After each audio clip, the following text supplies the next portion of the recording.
Yo people, welcome back to my channel, welcome back to Mobile Life Football, and today we have a very interesting topic that we'll upload today.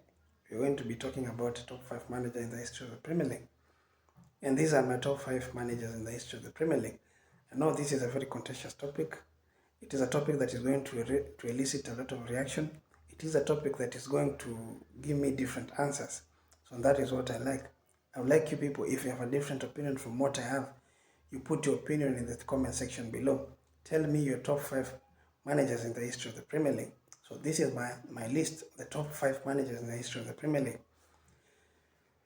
Number 5, Jurgen Klopp. Jurgen Klopp, a manager who coached Liverpool, a manager who came in from Borussia Dortmund, a manager who came in and found a team at the 7th place, a manager who has been able to change ordinary players to look as world-class players. Remember, he brought in the likes of Robertson, he brought in the likes of Mane, and he has been able to change them to be world-class beaters. He was able to change them to be world-class players. The likes of Mohamed Salah, they were not the same as you see them today. They have changed their status, and now they are world-class players. Then, my 4th best manager in the history of Premier League will be Arsene Wenger. Arsene Wenger, a French manager who came in and he was able to change English Premier League.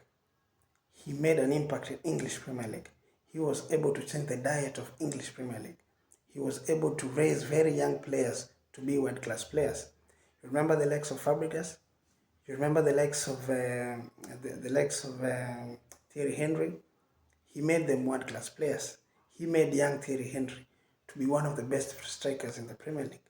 He made Cesc Fabregas to be one of the best midfielders in the Premier League. He was in a position to change very young players and make them believe.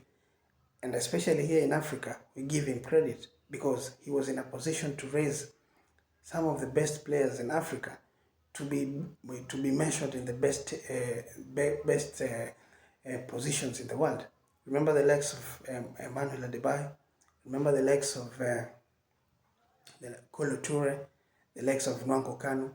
He was able to give chance to African players to rise above and be one of the best players in the world. So for me, Arsene Wenger sit forth in the most in top 5 best managers in the history of Premier League. The one who sit third is Pep Guardiola. Pep Guardiola, the only thing that he hasn't done is win Champions League in English football. He hasn't done that. He hasn't brought a Champions League trophy ever since he left Barcelona. And that is the only thing that is making me to put him third. But all of you know that Pep Guardiola has done marvelous. In English Premier League, he's won 4 Premier League titles in the last 5 years. He has changed English Premier League. He has made it possible for Man City to be one of the dominant teams in English football. The only thing that he hasn't done is win the Champions League. So I put him third.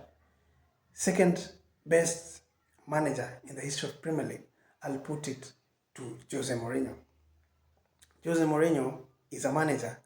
The only reason that I put him second is that he is the only manager who was able to defeat, or he was the only manager who came and changed the dominance of Sir Alex Ferguson. And he won the Premier League back to back when Sir Alex Ferguson was still on top of his game. And that is the reason as why I put Jose Mourinho in that second position.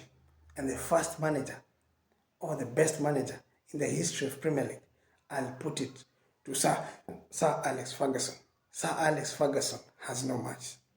Even at the present, he has no match because he's the only manager who was able to live long in the English Premier League in an era where English Premier League was sacking so many managers.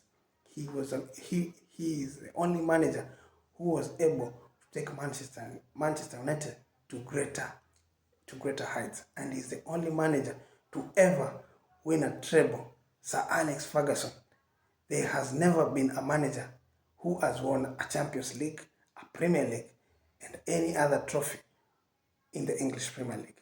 All these other managers have won a Premier League, have won all the domestic titles, but they have never done that in a single season. So Sir Alex Ferguson sits first in the history of the top 5 managers in the history of Premier League.